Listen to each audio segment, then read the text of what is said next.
Hello everyone, this is MMA Interesting Prospects podcast. Today our guest is Paweł Kasprzyk, who will fight on Nextream MMA 6, May 29th. Hello, Paweł, how are you? I'm good. How are you? I'm good, and in around 3 weeks you will fight another bout.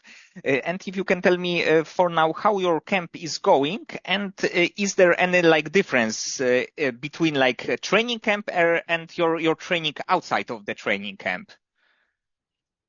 Yes, for sure. I just did a fight like 2 weeks ago, so it's a short camp. I'm trying to keep the flow going, to fight a lot, to go to my pro career. I'm trying to train a lot and to stay in a fight focus. So yeah, it's different than in normal training because training camp is like full focus, big motivation.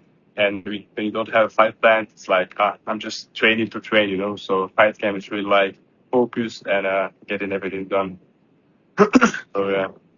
But you are probably not super focused on your opponent, because I believe that especially on the amateur level, sometimes it's really hard to even get any fights or highlights of your opponent.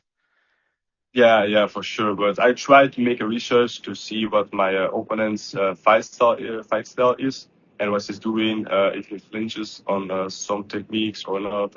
It's very important to learn it now in amateur, to do it later in pro, and it's not so difficult. And that's why I also try to do little weight cuts to start with my promos and everything. So if I go pro, then it's easier and everything is done.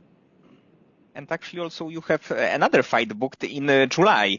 And how do you like this kind of thing? Because in pro MMA, it's kind of rare thing that you have two fights booked. Sometimes on the regional it can happen. But for you, do you prefer this kind of thing that you know, like your schedule in next few months? Yeah, I try to book a lot of fights now, so I have everything booked, so I stay focused. That gives me like a drive to keep going, to have like a goal and a mission that I have to complete. Because otherwise, I'm just gonna go like with friends. It's a nice weather outside to go drink, go party, and that's not what I'm gonna do. I wanna focus now. I have a big year in front of me. I have big plans, so I hope this year is gonna be my year and I'm gonna take over. So that's why I plan a lot. I try to fight a lot, and I'm good. I'm feeling good. My form is very good. My training camps are getting better and better. So I train also with very good guys, very good sparring partners. So I hope I'm gonna take over. And according to Topology, right now you have five amateur bouts, but I saw on YouTube some fights that are not on the Topology. So if you can tell me overall, how much of the full MMA amateur fights do you have? I have six full amateur fights. I'm now doing my seventh and eighth. I did my first fights, teenager fights. I was like 16 or 17 years old back then, and it was my first two very hard fights. I lost them both, my first two fights, and it was very hard. I fought now two IMMAF champions. The first one was Said Omar Kazayev, a good, very strong opponent. He was European champion on the IMMAF. And the second guy I fought, the guy from his also club, he's now also IMMAF champion, also fought in Europe and also win the whole tournament. So my first fights weren't very easy, but I was kept going, and then I did now again 4 fights. I won 3, I lost 1, and 1 was a no contest because of a knee kick to the groin, and that's why it became a no contest. So yeah, that's why. And do you think that you will compete in IMMAF European Championship this year? I don't think so. Not this year, maybe next. I try to do a lot of amateur fights now. I have a lot of plans, but I try to be the best in my weight class in my country. And when I see I can really good compete with these guys, then I'm gonna try to get another BMF. It's like a Belgium tournament, and when I can win that, maybe they're gonna take me to the national team from Belgium. I also was thinking to do it in Poland, but it's hard to get there. To get there the tournaments, you have to fight on Alma, and you need to fight there, and you need to be there a lot, and it's very hard. I heard from other guys like very politics in the Polish organization to get there and to fight there. So I'm gonna try in Belgium maybe. If it works, it works. I'm gonna try. I'm gonna see. And from every amateur fighter, EMF is like a dream, like UFC for a pro fighter. So I'm gonna try, and maybe it works. But in the end, you also compete in Levels Fight League, and actually, I think that it's like great promotion that they like have a good roster. Few of the fighters that fought there are right now in the UFC. So probably even when you turn pro, it will be like a good direction. It's kind of like a good exposure for you. Yeah, for sure. LFL is a very big and very nice organization. They made like new talents, the amateur prelims of the pro card, and it's like very nice, a very big cage, very professional. It's like you feel like you are in a really pro fight. So I like to fight on this type of fight nights and fight galas, because when you fight like in a garden or somewhere in a basement, it doesn't feel the same. You know, you need to feel the pressure, the cameras, everything around it, and it's really really nice. So I love to fight at LFL, and I hope they're gonna book me a lot of times. I think they like my fights also. The first fight in LFL I lost in the main event fight on short notice with a very very strong opponent. I lost in the second round. Back then, I was really down. I was thinking, shit, maybe they're gonna go want to plan me again in LFL. But now, this time, a few weeks ago, I did a very good fight. I dominated my opponent the whole 3 rounds, and they want to plan me again. I was the first fight that was announced on the next fights, so I think they like it. And you are fighting out of Belgium. And if you can tell me, did you start your like overall MMA training in Poland or in Belgium? I started here in Belgium. I started with my first martial art. I started with was judo, because my parents knew like Paweł Nastula. He was like a very good judoka, and he has the same name as me. And they said like, you know, you have to be a fighter. And that was also the dream of my father. My father was like, you need to train, you need to be good, you need to be hard, strong. And I followed his steps a lot of years, but I had a few years that I stopped training. I was go partying. I was very young, like 14, 15, 16 years. It's like, it's crazy to say I was partying on that age, but it's true, you know. And then I stopped everything. I tried to focus me again on fighting. Now I'm almost 20 years old, so I have a few years that I'm back at training. I started judo, then I was going to Brazilian Jiu-Jitsu in Poland, and I started back MMA when I came back to Belgium. So now I'm in my very good club in Perfect Team in Antwerp. I'm fighting and training there almost 4 years. So it's giving me success. So I think I'm gonna stay there. And overall, how big MMA is in the Belgium? Because right now I think that it's going into a really good direction. They have a few really good prospects. Few fighters from the country are in the UFC. But from like your insider perspective, how big is the sport? It's growing. It's growing very fast. Back in the days, it's my own coach was starting the MMA in Belgium. Nobody knew what it was. They was watching like a cage fighting. It's very brutal. What are you doing? They were watching like people like you fight in a cage, and it was like people didn't know about it. In America, it was very fast growing, but in Belgium, it was very small. In Poland, I think also it was becoming faster, bigger because of our own organization, KSW, and it was like more efficient in Poland. But now in Belgium, it's starting to grow. You see people starting to know it. We start becoming better fighters. We have like Oki Bolaji in UFC. We have like very good fighters like Dasuyev, Alvi, like Patrick Habirora is fighting now in PFL, also 23 May, so the same day as me. So we have a very good fighters that started from amateur on the same galas as me, and they grew to a very good pro prospect. So I think everything is possible if you really want to train, and Belgium gives you all the advantage to utilize it and to use it. So yeah. Yes, and actually in many European countries the fighters have like big amateur experience. They have like 10, sometimes 20 or even more fights. And in US it's like a rare kind of thing. So I think that this is actually a kind of advantage because you can gain this kind of experience on the amateur level and then you can go pro and have experience and not losing your all because you have this kind of experience in amateur scene. So you fought like every possible style, probably. Yes. I think it depends what you want to accomplish with your amateur career. Amateur career is very good to have a lot of fights, to get a lot of experience, but you need to look at it also the other way. A lot of fighters leave their fight years and fight life in the gym or in the amateur fights. They get too much concussions, too much brain damage, too much injuries, and that's not a good way to do it. You know, you need to have your training in your fight camps and fights in your amateur. You have to see it like a preparation for your pro career, and that's what a lot of fighters forget. They spar too hard. They take dumb fights and they take too much damage, and that's not why you can do. That's why some fighters like to do 30 fights and some only do like 10, you know, because every body has its own little clock inside of it, and if the clock runs out, it's done. So yeah, you need to watch out for that. And right now, how often do you spar when you are in the training camp?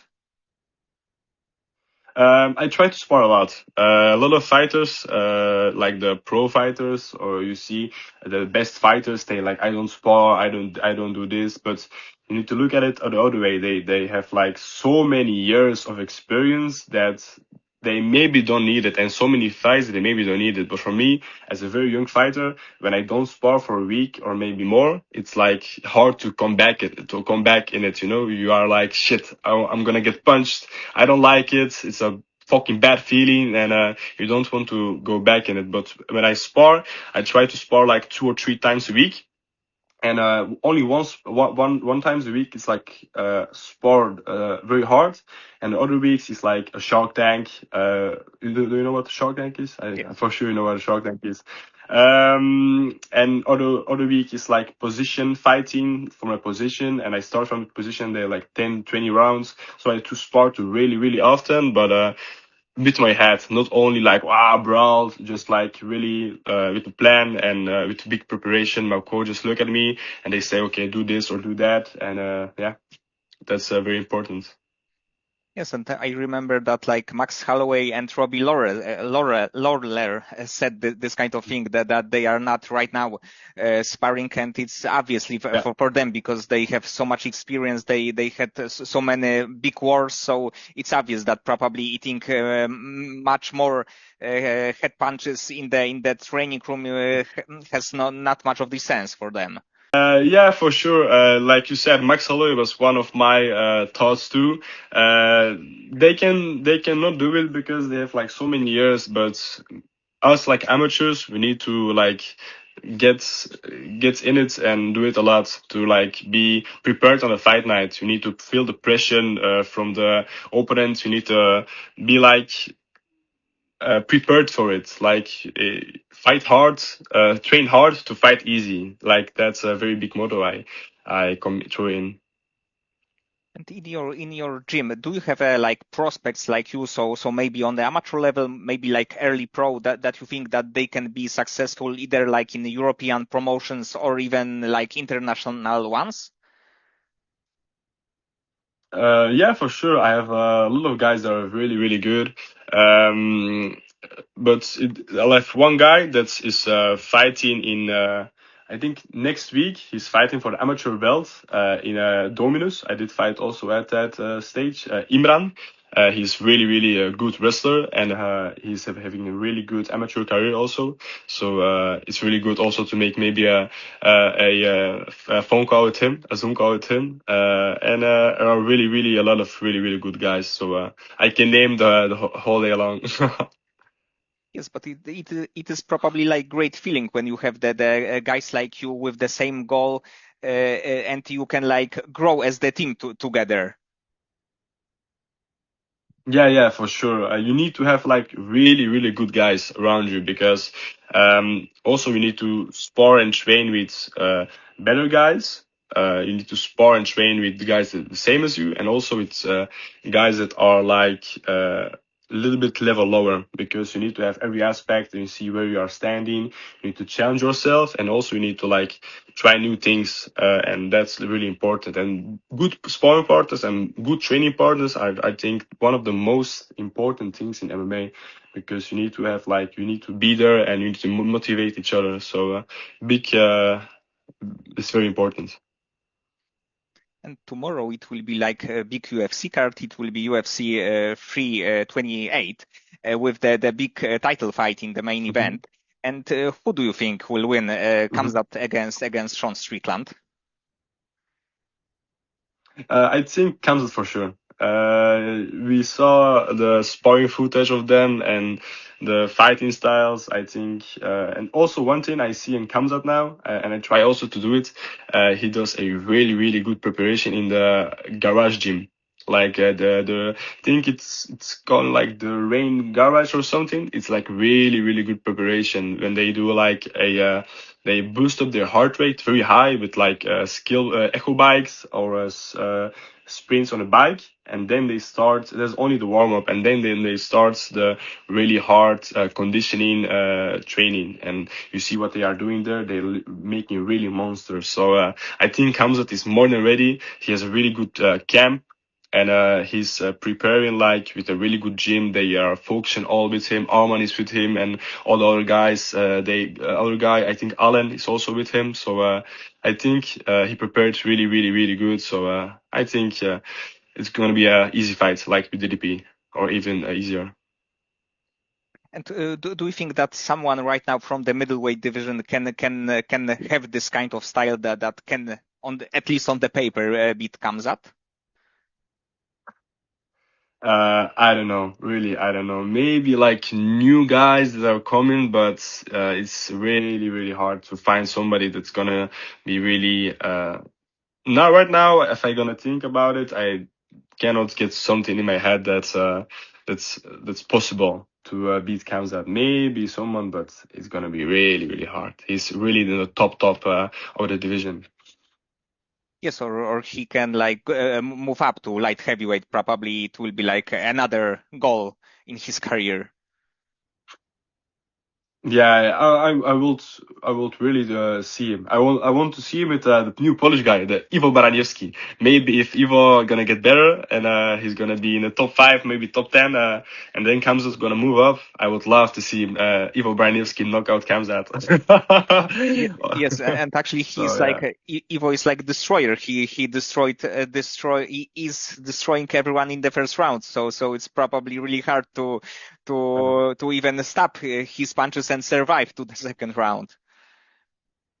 Because I saw also his amateur fights back in the day, or his first pro fights, and he was always fighting at heavyweight. And then when he came to the UFC, he started the light heavyweight, or maybe even much closer. But he's a really small light heavyweight. When you look at him, and the other guys he's fighting, they are like so huge against him, and he weighs so much, but he's like so small. That's it's really hard to see, But Khamzat, I don't know. When he moves up, he's gonna be a small light heavyweight, I think. He's a big middleweight, but in light heavyweight they have really, really big guys. So it's gonna be hard, but I'm ready to see it. And getting back to your career, because right now you have two fights booked, and for the rest of the year, do you have any like kind of plan for few next months? Yeah, for sure. I have now two fights. First 23 May, second is 5 July. Then I'm gonna do like a 3 weeks pause from training just to recover my body really good, to eat good, to stop the weight cuts for a bit, to really just focus on recovery, to restart everything. And then from I think August, I'm gonna start training again, and I'm looking again for maybe October, November. Have really big fight plans. I cannot say anything right now, but it's gonna be really, really, really good, and it's gonna be fireworks. Okay, Paweł, so many thanks for the time and for conversation. Of course, I hope that you will win your next two fights and then you will get some big fight in like end of the year and you will win it too. Thank you very much. Thank you very much.